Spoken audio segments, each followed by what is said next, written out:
This is the source code from the Climatic Research Unit. John Graham Cumming is a software engineer. He's not a skeptic on climate change, but he is shocked by what he's seen in the programming. He compared it with code in the same language written by NASA. Well, if you look at the NASA stuff, it's really professional. You can look at it, you can see the history. If you look at the work that's done here by these alleged CRU files, it's not the sort of thing you'd expect to see, certainly in commercial industry. You would not see this kind of source code because it's not clearly documented. There's no audit history of what's happened to it. So it would be below the standard you'd expect in any commercial software. Okay, and tell me about the bug that you found in one part of the program. The programming language actually has a problem, and they've put in some code to deal with that error.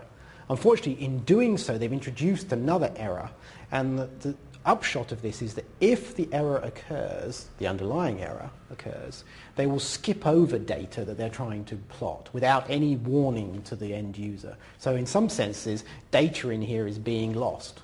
There are also plaintive comments by one of the programmers at the University of East Anglia trying to grapple with the software.